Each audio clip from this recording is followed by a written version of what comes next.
Dahil naniniwala payag ang magulang mo. At the same time, dapat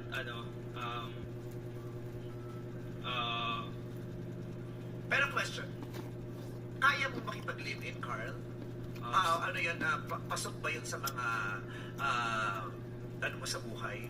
sa ngayon po, hindi po dahil nag-aaral pa ako. Hindi, yeah. Paano kung ready ka na? Ikaw ba yung taong papasok sa ganung klaseng relasyon, yung live-in?